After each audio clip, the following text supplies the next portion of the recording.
Magandang araw Pilipinas, narito po ang latest Weather Today forecast. Ito po ang ating update sa Bagyong Ada. Si Bagyong Ada ay humina palalo at naging tropical depression sa mga oras nito ay nasa layong 385 kilometers east ng Kasiguran, Aurora. Dahil humina at naging tropical depression ang bagyo, ang lakas ng hangin na malapit sa gitna ay umaabot na sa 55 kilometers per hour. Samantala ang pagbugso ng hangin ay nasa 70 kilometers per hour.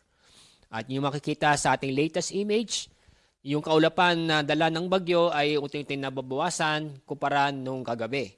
At itong kaulapan na ito ay hindi na po umaabot sa kalupaan. Sa mga oras din dito, wala po tayo na monitor ng malawakang pag-ulan sa ating bansa. Kundi, inaasahan po natin yung mga isolated na mga pag-ulan.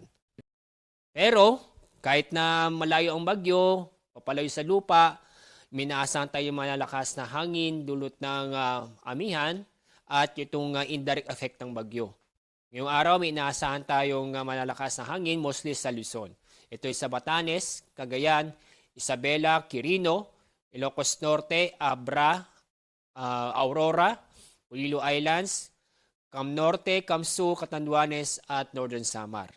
Bukas, araw ng Martes, January 20, minaasahan pa rin tayong malakas na hangin sa Batanes, Cagayan, Isabela, Ilocos Norte, Abra, Aurora, Quezon, Marinduque, Romblon, Cam Norte, Cam Sur, Catanduanes, Albay, Sorsogon, Northern Samar at Surigao del Sur.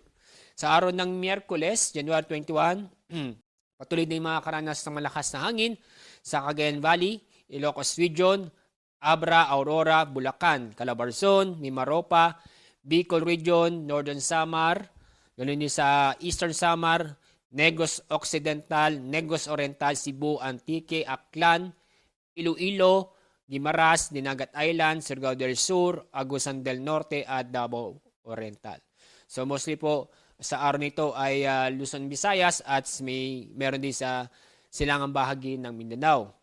Dahil itong amihan sa kasalukuyan ay naapektuhan itong Northern Luzon. Pagdating ng bukas, Martes, Miyerkules, Huwebes hanggang Biyernes, inaasahan itong paglakas ng amihan at maaaring itong amihan ay aabot hanggang Visayas. So kaya po minasahan pa rin tayo malalakas na hangin ngayon hanggang Miyerkules, although itong bagyo ay inaasang hihina dahil sa paglakas ng amihan.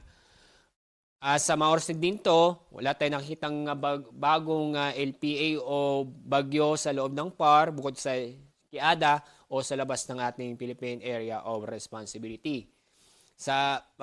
Within the next 2 to 3 days, wala tayong inaasahang mabubuong LPA o bagyo sa loob ng Philippine Area of Responsibility. Ang weather system na makakapekto sa atin itong amihan na kung saan bukod sa magdadala ng malakas na hangin, mostly mararamdaman dito sa eastern section ng Luzon and Visayas, makakaranas din tayo ng mga pag-ulan at dalasan ay mahihina hanggang sa tamtamang pag-ulan mostly sa silangang bahagi ng Luzon at ng Visayas.